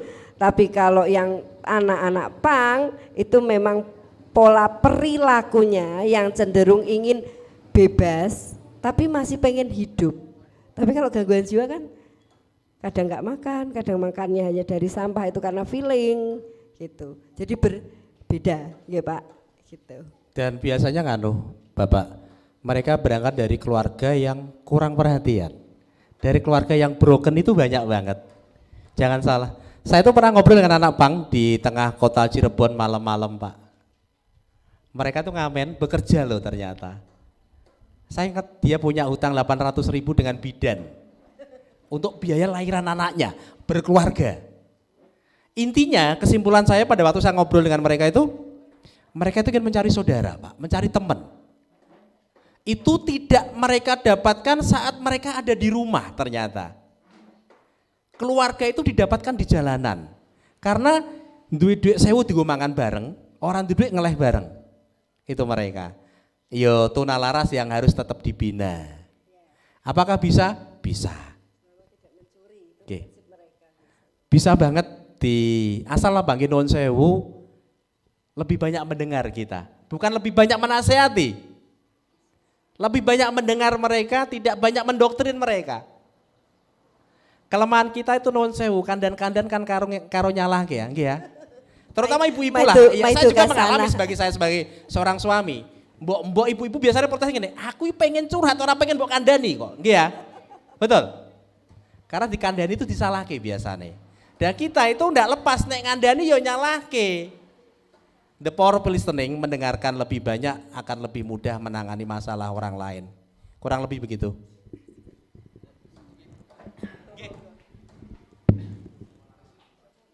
Semua lanang. Karena kelihatannya korbannya ini laki-laki yang banyak. Dan itu memang risetnya gitu Pak. Yang mengalami gangguan jiwa itu memang lebih banyak laki-laki. Betul, betul. Okay. Nanti alasannya kita ceritain nanti. Terima kasih Mas Adi. Ada salah satu kejadian, kita hanya minta solusinya nanti bagaimana. Siap. Di kehidupan dia setiap hari, dia normal. Bahkan dia di pondok pesantren. Di pondok pesantren. Begitu dia pulang, itu tadi Mas Adi ada satu pendapat bahwa itu tidak ada bisikan dari setan atau jin seperti itulah. Saya pendapatnya setengah-setengah kalau saya menerima di situ. Karena faktanya yang bersangkutan kalau pulang dari pondok hidupnya normal. Hidupnya normal. Nah, hidupnya normal. Begitu ada kesempatan bapaknya itu lengah. Bapaknya itu diajar, Pak. Dia pegang kayu dihajar kayu, dia pegang batu dihajar batu. Bapaknya itu curhat dengan saya. Terus solusinya itu bagaimana? Dia hidupnya normal. Kalau dia balik ke pondok, dia yang ngaji Pak. Kumpulkannya yang ngopi bareng sama. Begitu dia pulang, ada kesempatan untuk hajar bapaknya diajar. Dia punya satu pendapat. Dia bilang, bapak kalau sudah mati, ibu sudah mati, saya sembuh. Saya sembuh, Pak. Saya sembuh. Makanya saya tadi pendapatnya Mas Ati saya setengah-setengah. Tidak ada bisikan dari jin dan setan itu saya belum percaya 100%, hanya 50%. Karena ada fakta yang seperti itu bisikan atau perilaku atau bagaimana? Atau halusinasi apa yang disampaikan tadi. Karena ini kesulitannya di situ. Orangnya normal. Ngaji ke pondoknya di Jawa Timur. Kalau pulang begitu. Sampai tulang rusuk bapaknya ini patah, Pak. Diajar sampai sama itu. Sama kayu. Ini saya minta pendapat dan solusi, artinya nanti bisa saya sampaikan untuk bagaimana jalan keluar bisa anaknya itu normal. Terima kasih Pak. Non sewu. Sebelum saya jawab, saya bertanya dulu. Pada saat orang tua, masyarakat menganggap bahwa itu jin dan setan, solusinya apa? Ya, kita diruqyah atau disembuhkan. Sembuh betul? Ada yang sembuh. Untuk dia. Orang itu belum diruqyah, hanya ditanyakan, belum diruqyah. Monggo ngeten mawon. Kon ngruqyah sik, Pak. Nek sembuh nggih syukur, nek ra sembuh tanya lagi ke saya nanti. Karena nuwun sewu, pada saat kita diskusi kita harus berpijak dengan alasan yang sama. Dasar yang sama. Pada saat dasar pemahaman kita beda, mbok sampai kapanpun nggak akan pernah ketemu. Itu maksud saya. Pada saat nuwun sewu, tadi saya katakan bahwa Indonesia ini negara yang luar biasa, Pak. Budaya luar biasa. Lokal wisdomnya banyak. Pada saat dipercaya bahwa itu gangguan jin dan setan, dan kalau masyarakat percaya bahwa ruqyah bisa mengobati, monggo diruqyah. Tetapi jika itu diruqyah tidak jadi solusi, monggo diskusi secara medis, Pak. Karena ada konsep yang salah dia. Bahwa nek bapak ibu mati, dia sembuh. Berarti dia mengakui dirinya sakit. Pada saat tadi kata Mbak ini, ada orang yang berjalan hidupnya di luar norma kewajaran manusia, sudah tidak menjalankan fungsi sebagai manusia, layak dicurigai dia gangguan jiwa. Itu kita berbicara secara keilmuan psikologi dan kedokteran. Tetapi kan Indonesia ini luas, pemahamannya banyak. Ada nuwun sewu, ada masyarakat yang percaya bahwa nek lara ora usah nek dokter, go nek kiai wae. Nek lara ora usah digo nek nggone dokter, nek nggone wong pinter wae. Ini realita. Saya tidak bisa menafikan. Monggo siapa yang percaya silahkan. Nek saya jenengan tanya itu, please itu halusinasi Pak. Ada konsep hidup yang harus dibenahi di sana. Kita butuh diskusi dulu loh. Nuwun sewu, kesalahan orang berobat ke alternatif itu doktrin Pak. Tidak diskusi dua arah. Janjane ke kenapa to nang kok ngamuk karo Pak Am? Ada apa dulunya? Biene ono apa? Nah inilah kalau di psikologi tadi yang kita cari namanya pemicu stres. Stresornya apa? Goro-gorone apa to? Kemudian biasanya kita tahu, aku biyen kok Kang. Tahu dilarang Pak aku ngasih ini, aku kepenik dilarang. Nah, bisa jadi itu yang terjadi. Nggih. Ya. Cuman pada saat jenengan ke kiai tidak seperti itu Pak. Nang bocah iki nek karo wong tua kudu hormat, kudu tawaduk, kudu santun. Itu doktrin. Ndak ditanya, janjane kue kenapa to le? Jajal cerita karo aku. Ini konseling Pak kalau itu. Nah, ke siapa konseling? Ke profesional. Siapa? Psikolog. Di mana praktek psikologi? Di rumah sakit biasanya ada. Ada, di Jepara ada 3. Ada psikolognya. Di situ nanti dibantu mengurai janjane ono apa? Kowe kesel krana apa? Gondukmu krana apa? Kepinginmu apa? Nah itu, kita pernah mendampingi yang seperti itu. Bahkan saya juga pernah Pak dengan istri di Purworejo itu ada anak yang tidak mau sekolah belas Pak, berbulan-bulan. Kemudian kita ajak ngobrol, kita ajak jagong, tak temoni ping pindho ya, sekolah Pak hari ini Pak. Anak kecil, jadi perlu sebuah pemahaman yang dasarnya sama dulu. Dasarnya sama dulu. Itu gini Pak, Nggih. Untuk tingkat kesulitannya, Nggih. di waktu dia itu sadar, jawabnya itu tidak normal. Tidak normal, tapi untuk kehidupan mungkin ada solusi orang lain yang menanya dia. Kalau ditanya orang tua itu tidak normal. Butuh orang lain. Butuh mungkin itu salah satu solusi. Cuman itu dia kalau di waktu normal ditanya tidak fokus, artinya jawabannya bagaimana dan lain sebagainya. Lah itu nanti dia kalau hidup di pondok pesantren normal Pak, ada ngopi, ada ngaji dan lain sebagainya dia sama. Karena dia nyaman Pak. Iya nyaman, betul. Ketemu kancane, itu jagong. Sampai orang tua itu nangis Pak, orang tua itu nangis. Kebetulan tuh orang tuanya itu modern Pak, tokoh agama. Tokoh agama itu, tokoh agama. Itu kebetulan tokoh agama. Jadi saya minta pendapat dari Mas Adit seperti itu, berarti ada yang dibutuhkan dari orang lain. Perlu bantuan orang lain Pak. Makanya tadi disampaikan Mbak ini bahwa kita keluarga harus berani mengakui. Ancen iku ketone sebabe kok. Kita kan seringnya nuwun sewu mengingkari. Mosok goro-goro iku? Aku ndak sepele toh. Nuwun sewu, orang punya ambang batas yang berbeda Pak terhadap pressure kehidupan. Ada nuwun sewu teman jenengan sing jenengan nyek berkali-kali enggak masalah Pak. Tapi ada teman jenengan sing jenengan nyek pisan langsung dipikir ngengkleng Pak. Nah, ini bahaya. Tiap orang punya batas kemampuan yang berbeda di dalam mensikapi pressure. Kadang kita anggap biasa, dia luar biasa. Nah ini waspada yang orang-orang seperti itu. Mungkin butuh bantuan orang lain, mungkin butuh bantuan psikolog. Pak, saran saya psikolog saja. Psikolog itu memang dididik, dilatih untuk lebih mau mendengarkan dan nanti akan mengarahkan. Dibantu, dipandu untuk memahami sumber masalahmu janjane apa to nang. Dik ben itu kenapa to nang, dan ini lebih banyak mendengar. Kadang ini yang tidak cukup dipahami Pak. Mungkin itu saran saya. Jajal dijak jagong teng psikolog. Tapi jangan anaknya tok ya. Kami tidak menerima kalau anak itu selalu menjadi yang salah. Justru malah bapaknya ya. Orang tuanya.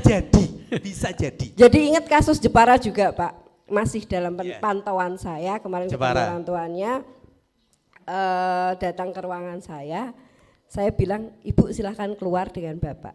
Jadi si anak hanya mau cerita dengan saya, akhirnya cerita semuanya. Begitu dia lega dia bilang baru kali ini saya ketemu teman. Anaknya saya suruh ke ruangan sebelah bermain dengan terapis saya, anaknya udah SMA Pak, bukan anak kecil gitu. Ibu bapak saya suruh masuk, saya kasih data ini loh yang diobrolin anak jenengan. Ibu nangis Pak, Ternyata yang menurut ibunya kemarin itu adalah benar karena IQ-nya anaknya tinggi, di boarding di apa. Loh anaknya boarding baik-baik saja Pak di pondok pesantren. Baik orang yang satu terus, bahkan dia stres kalau dapat nilai 9 pripun juga. Tapi ketika sampai rumah dia ngobrol dengan ibunya ndak mau. Dan terakhir kemarin hampir minum Fiksal di rumah, bukan di pondok. Dan sudah terminum berapa ceguk, saya harus ke rumah sakit karena hanya manggil nama saya kan. Akhirnya saya pusing Pak, saya pergi dengan beliau. Ditelepon Pak sampai rumah sakit kapan? Lah saya di jalan, saya bilang gitu. Artinya jangan satu tok nggih. Anak bisa jadi adalah korban. Karena kebanyakan dari kita sebagai orang tua itu lupa kalau kita dititipi. Kita hanya ingat bahwa saya itu bapak ibu yang harus mengatur dia lebih baik. Lupa kalau ini yang diatur manusia. Kucing aja menesu gitu ya. Kalau aku mah digelundungno ikut-ikut wae. Kalau kebentur baru ambyar, itu benda. Apalagi anak. Itu pengalaman yang masih saat ini saya tangani dan alhamdulillah ibunya sudah minta maaf. Ibunya sampai minta maaf nyium kaki anaknya. Anaknya cuma bilang, aku juga pernah melakukan ini ke kamu Bu. Mak bles kan ibu jangan lakukan ke adikku ya. Udah itu pesan anaknya dan anaknya enggak mau pulang sampai sekarang di rumah. Maunya hanya di pondok. Dijenguk ibunya pun enggak mau. Dijenguk bapaknya cuma nanya, semua sehat Pak? Udah kayak orang lain Pak. Dan itu penyesalan yang luar biasa dari kedua orang tuanya. Gitu. Itu pengalaman kami. Jadi mungkin nanti Bapak, Ibu plus anaknya bisa ke psikolog. Mumpung durung kedarung, Pak. Itu jane ya wis kedarung Pak, bapaknya wis dipupuh entok kan. Nanti mudah-mudahan nanti ada solusi. Karena yang Jember itu Pak, yang Jember hilang 30 tahun itu, dia itu seneng wong lanang. Karena berangkat dari keluarga yang terpandang. Ora diizini Pak. Saya juga pernah lanang, anaknya kiai Pak, kiai desa lah punya masjid. Jenenge yai, tonggone ana sing ayu seneng anake. Tapi non saya mungkin secara strata sosial enggak selevel, rantuk edan Pak anake. Lanang gitu. Pernah tak bersihkan sempat mukul saya tapi kemudian minta maaf itu. Mungkin kita tidak menghakimi apapun, tidak menjustifikasi apapun, tapi perlu mengkaji dari banyak sisi, mungkin kronoiku. Jadi butuh kelegaan, butuh kejujuran untuk berbagi cerita. Kepada siapa? Sebaiknya kepada profesional. Nek profesional itu gak mungkin jenengan cerita, dia cerita mulai mboten. Tapi nek jenengan curhat nek koncone iso wae koncone cerita nek wong liya. Bahayanya di sana. Bahaya nggih. Nggih, begitu nggih? Nggih, terima kasih Pak. Itu ada solusi. Ini yang kedua Pak, yang kedua. Sebentar, ini Siap. karena ini penting. Ini di sini, orangnya di sini ini. Kemudian kemarin saya yang mengikuti. Kalau saya pelajari, itu dalam satu keluarga, itu yang susahnya itu di keluarga Pak. Karena terbukti ini saya buktikan. Orang itu saya ambil, saya ajak. Dulu punya istri Pak, cerai. Dan itu saya bantu kemarin, saya bantu. Bahkan di pengadilan, meskipun saya tidak pengacara, saya diizinkan oleh majelis hakim untuk bisa mendampingi. Karena dia diajak bicara itu hanya diam Pak. Ya ini faktornya, karena dari keluarga tidak ada yang mendukung. Itu faktornya begitu. Karena begini, saya bisa berkata seperti itu, karena di rumah dia itu gila Pak. Begitu tak parani, nang, tak paringi duit, tak kayak duit, gen jajan, gen delok sedekah bumi ngoten. Nggih sae niku, Pak. Ya, ini yang kesulitan, keluarga yang tidak bisa mendukung, ini kesulitan kita. Ini yang repot. Bahkan kemarin sampai dibawa ke Seruni, sampai beberapa hari di sana tidak bisa pulang karena tidak mau diajak bicara, Pak. Karena kemarin pernah ada kejadian dulu tuh rumahnya dibakar. Rumahnya dibakar. Ya, ini yang tingkat kesulitan kita itu keluarganya itu dari bapak, ibu, kemudian ada saudara yang tidak bisa mendukung. Ini yang kesulitan. Makanya kemarin saya sampaikan di pengadilan sampai bilang begini, kok komplit le Pak? Enggak, komplit. Saya katakan hanya 80, satu katakan 90, dibuktikan dibagi di sana, tanya saja Pak Hakim. Memang bukti dia itu korek seperti itu. Ya, mungkin dari segi pendidikan rendah saya tidak tahu seperti itu. Yang penting adalah itu kesulitan. Kita ajak komunikasi dan belajar untuk baik menerima yang bersangkutan. Itu bagaimana untuk pandangan Mas Adi untuk menangani sing angel. Terima kasih. Oke. Inilah yang sering terjadi, Pak. Tidak cuma di sini, di banyak tempat gitu, Pak. Banyak ODGJ dibawa ke rumah sakit sehat sampai rumah kambuh lagi, Pak. Berulang di sana.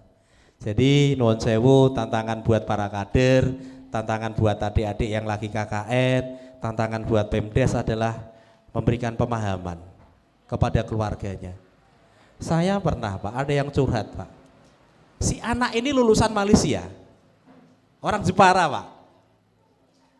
Dokter sudah mengatakan dia kena sindrom bipolar. Tapi keluarganya tidak terima. Alah, kuwi mbok gawe-gawe wae. Nah itu, Pak. Akhirnya susah, Pak. Maka tadi di awal kita singgung bahwa menerima. Iya, menerima memang keluarga kita beda. Terus nuwun sewu, Bapak Ibu semua, saya dengan istri itu tidak punya ilmu spiritual apapun. Murni kami hanya menggunakan pendekatan kasih. Karena nuwun sewu, ODGJ yang pernah mukul saya sampai ini berdarah, ini pecah, Pak. Habis saya sembuh dari COVID itu. Lu bar tak tusi minta maaf kok, Pak. Bahwa memang kita datang dengan cinta ke dia gitu loh. Nah, pada saat nuwun sewu, keluarga bisa memberikan perhatiannya, bisa memberikan kasih sayangnya, cintanya, kemungkinan sehat kembali akan jauh lebih besar. Karena tadi saya singgung bahwa ODGJ itu tidak boleh disendirikan, Pak. Misalnya di omah ning guri dewe, orang pernah dijak jagong, orang pernah dijak ngopi, tidak bisa. Dia butuh, manusia itu pada dasarnya makhluk sosial, butuh jagong, butuh ngopi bareng, butuh jagong bareng, butuh ngerokok bareng karo kancane. Pada dasarnya di sana. Ya memang ancen rumit, Pak. Rumit. Nah, saran saya kalau ketemu yang seperti itu, si ODGJ-nya rehab, Pak. Rehab. Selama ini menurut saya dan istri, rehab yang paling bagus itu di Margo Laraspati, Pak. Itu rehab sosial punyanya Kementerian Pusat.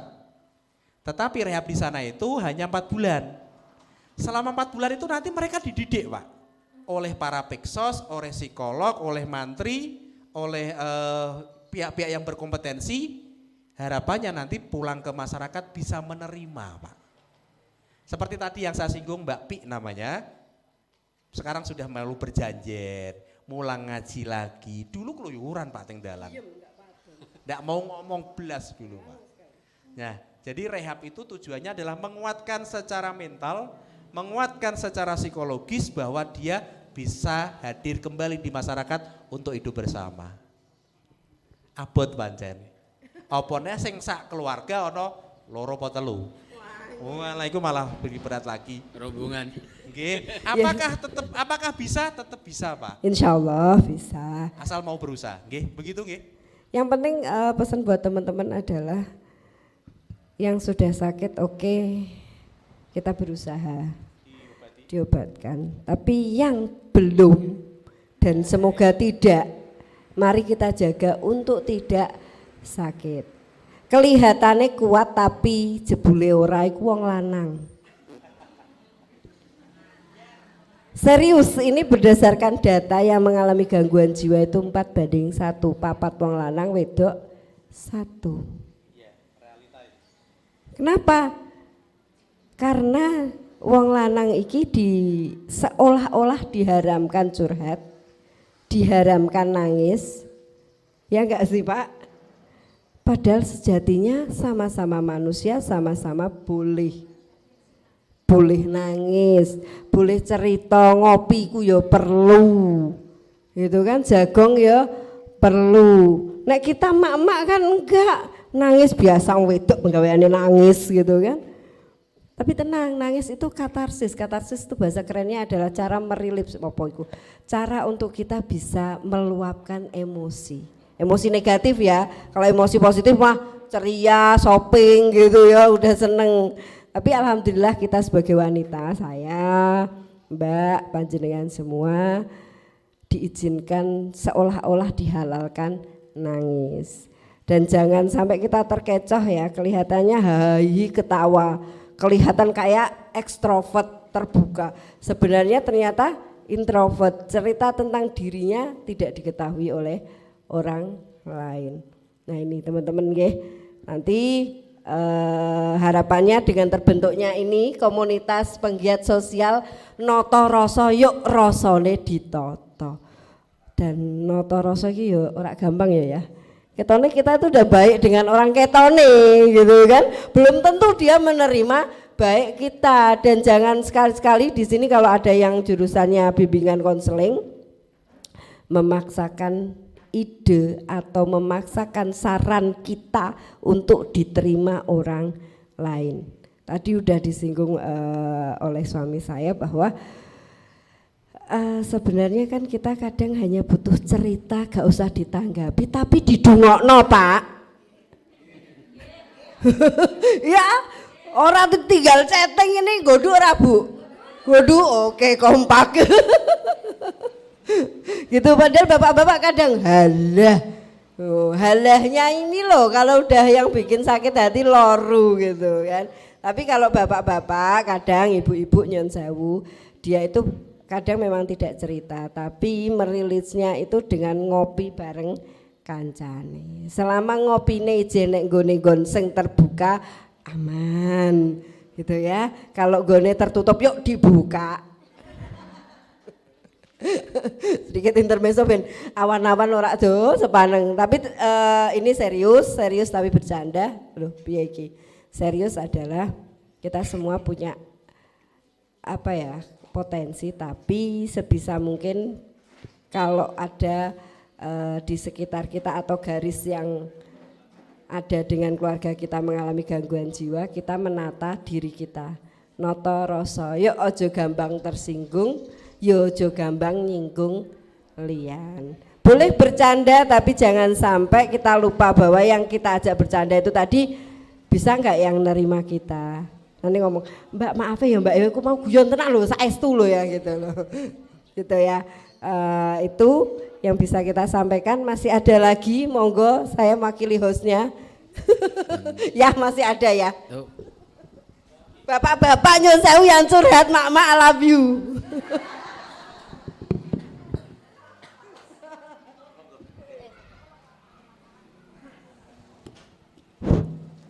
Ya, terima kasih waktu yang diberikan kepada saya.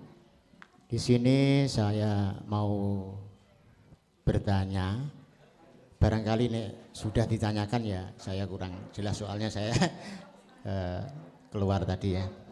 Yang saya tanyakan bagaimana mensikapi apabila ada OGDJ jalanan, kita tidak kenal, tidak tahu, kemudian ODGJ tadi marah-marah, dia sampai melempar batu ke rumah dan lainnya, dan ODGJ itu telanjang, ya, pakai kaos tapi tidak pakai celana.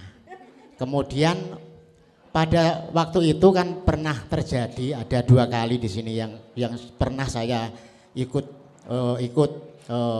nangani sama Pak Wo, ya. Itu tengah malam Bu, tengah malam ada laporan dari masyarakat bahwa ODGJ ini marah-marah di daerah Donorojo Beteng situ, sampai melempar kaca, melempar batu, akhirnya mau dipegang atau ditangkap itu dorawani Bu, dicerai ngamuk, ya. Akhirnya pun sampai di Dukuh Sumber Telu, ya Pak, di rumahnya Pak Rohmat itu dia berhenti di situ di musola, kemudian ada warga yang lapor Pak Petinggi, kemudian saya dengan Pak Wo di telepon, akhirnya saya ke sana untuk menemui ODGJ itu, dan dilus ya, dirayu dia mau bicara, katanya orang Tangerang sana ya, orang sana. Terus akhirnya dirayu dan Pak kami tuwo nelpon Pak Kapolsek. Akhirnya Pak Kapolsek menemui ke sana antara jam 12 malam lebih. Terus itu diangkut ya, dimot Bu. ODGJ dimot ring jero mobil, dirayu, diajak di mobil, ya mau diantarkan ya. Tapi di situ tidak diantarkan Bu, dilenggon ya. Dilenggon di gua Puncol mriko Pak. Sampai Puncol di sana terus tinggal balik sini. Itu yang pertama. Apakah benar apa enggak sikap menyikapi hal seperti macam itu loh, benar apa enggak? Yang kedua ya begitu juga. Yang kedua ya juga marah-marah, akhirnya ODGJ ditangkap, dibawa ke Karetan sana Pak, Keling Pak. Sampai Keling ditinggal sana, tinggal balik. Itu benar apa enggak sikap seperti itu, atau sebaiknya dibawa kemana? Itu ya bersama Kapolsek, bersama perangkat Banyumanis. Yang kedua, warga saya ada yang ODGJ. Pada saat penangkapan ini ya FKD termasuk Bu Sinta, terus perangkat desa mengunjungi rumahnya karena orang tersebut marah-marah, tetangganya marahnya omongan saja Bu, ngomong sing eli-eli, tanggane dipisoi. Akhirnya dari desa mengambil sikap harus ditangkap ya, dibawa ke rumah sakit. Pada saat itu saya ya ikut ke situ menangkap si ODGJ tadi dengan Pak Kapolsek, dan juga dengan Babinsa, ya Babinsa Kamtipnas nih loh, TNI ya. Karena sikapnya itu orangnya itu keras, akhirnya mengajak dari Kapolsek mengajak TNI untuk menjemput si ODGJ tadi. Bareng diparani, dia marah-marah tidak mau. Dan dia bertempat rumah itu mengerikan Bu. Rumah itu batu. Rumahnya batu Pak, batu ditumpuk-tumpuk, betul enggak pakai pasir, enggak pakai semen ya. Kan mengerikan. Nek ambruk nu kepiye, nek ambrol niku kepiye. Rumahnya itu berdiri saja enggak bisa ndungkruk no. Ya, di situ sama perempuan ya, dan perempuan itu ya ODGJ juga ya. Pada saat itu ODGJ perempuannya itu hamil Bu. Hamil sudah meh lahir Ibu Sinta enten ya. Lahiran wis usianya usia hamilnya sudah tua.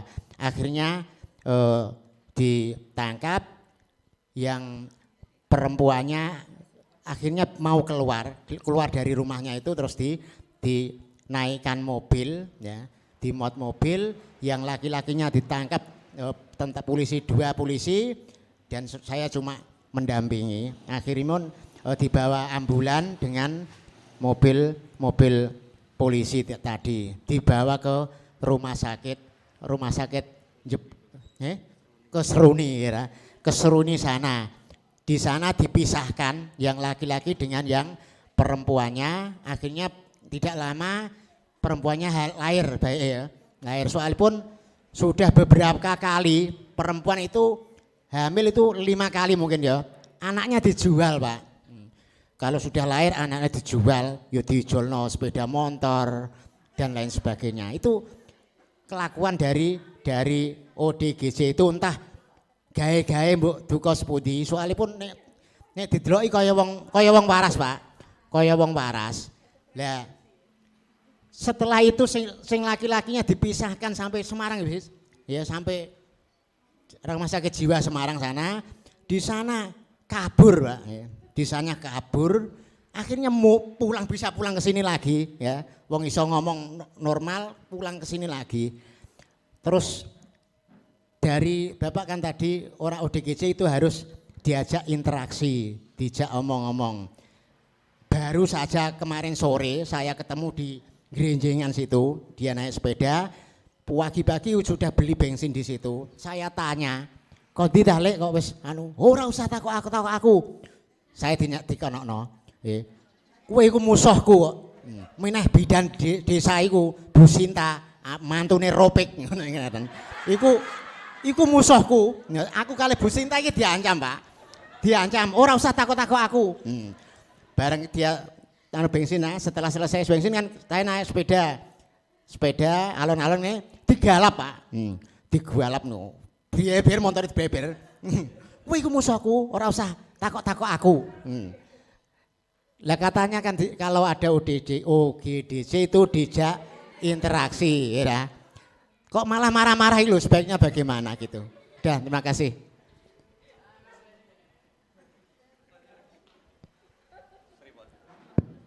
Azan.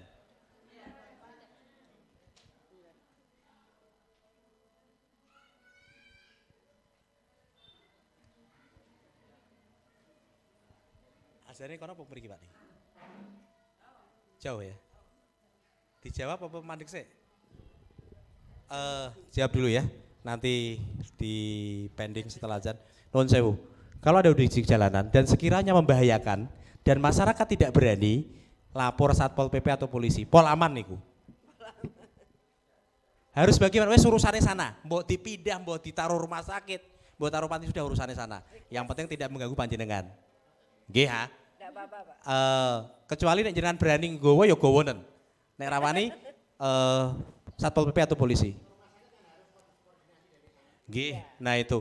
Memang berbicara aturan orang terlantar itu dipelihara oleh negara, tapi prakteknya tidak sesederhana itu, Pak. Saya memahami sulitnya di lapangan. Karena itu, nek membahayakan banget orang-orang yang kendel mindahke lapor polisi, Satpol PP bawa. Terus nek ono digigit tanggane dhewe jak jagongan lah ini sing repot aku. Repot memang. Iya, karena mereka pahamnya curiga. Bahkan pernah ada, dia dibawa ke rumah sakit, mulai ke rumah sakit sing nggowo nek rumah sakit diantemi, Pak, diinting-inting itu. Pernah ada kejadian seperti itu, monggo disikapi bijaksana. ODGJ itu ngeten, jenengan keprok, jenengan yang bermasalah secara hukum, dek neng ngeprok jenengan, dia tidak bermasalah secara hukum. Nggih ya, serba salah memang, tetapi ODGJ apakah bisa sehat kembali? Bisa, pada saat minum obat secara rutin didampingi. Wah nggih ya, sah dilus direh. Nanti pasti bisa. Wong nyatane iso gelem nyambut gawe yo. Nek dene anak didol, lah ini konsep hidup yang perlu didandani. Kok ya ono sing numbas ya, Bu? Ya mungkin saake lah ini itu. Saake dan piye yo. Ya banyak hal yang harus memang diperhatikan di sana. Nggih, selama itu membahayakan dan jenengan tidak berani menyelesaikan, lapor polisi Satpol PP. Polamane. Makaten, nggih. Sedikit tambahan untuk penanganan Bapak, Ibu, kalau di sini ada ODGJ wanita yang sekiranya memang rawan untuk hamil, mungkin nanti pihak bidan desa menanyakan program, kayaknya di program sosial ada ya, tapi saya enggak tahu nggih kabupaten sini itu dimintakan KB. Kalau mungkin KB hormonal sudah enggak bisa, diajukan untuk steril. Kalau tidak salah ada, karena saya menjumpai di tempat kami gitu, bisa diprogramkan jadi sterilisasi. Karena memang dia tidak bisa ya mengontrol dirinya, dan nyuwun sewu, orang dengan gangguan jiwa yang terganggu adalah jiwanya. Kebutuhan biologisnya itu masih hidup secara normal. Ampun kaget, lho wong edan kok ngene gitu kan. Iya, karena itu unsur berbeda lagi. Gitu nggih.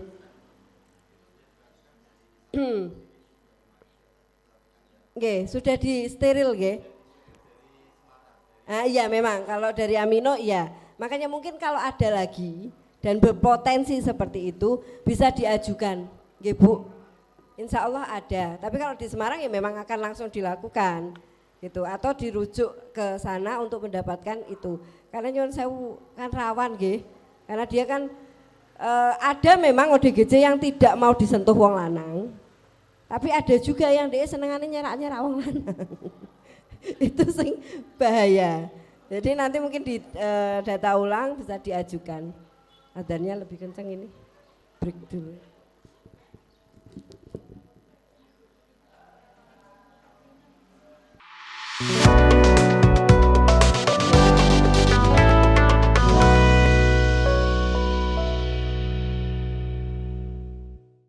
Baik, terima kasih. Karena waktunya terbatas, mungkin saya tutup. Kesimpulannya, hal yang perlu kita lakukan pada orang dalam gangguan jiwa di sekitar kita, yang pertama kita harus menerima, melakukan pendekatan dengan memperlakukan dia selayaknya manusia atau ngewongke, ngoten. Bahwa mereka juga mampu merasakan kasih sayang di orang-orang yang ada di sekitarnya. Kemudian melakukan pengobatan dokter, setelah itu kita harus banyak mendengarkan mereka, bukan mendoktrin. Noto Rasa Banyumanis, semoga mencapai tujuan yang manis. Terima kasih kepada narasumber kita yang luar biasa, ibu-ibu dan bapak-bapak sekalian yang sudah hadir dengan partisipasinya yang luar biasa.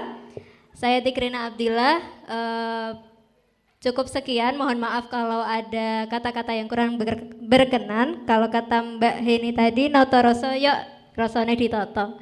Terima kasih, saya kembalikan kepada MC. Wassalamualaikum warahmatullahi wabarakatuh.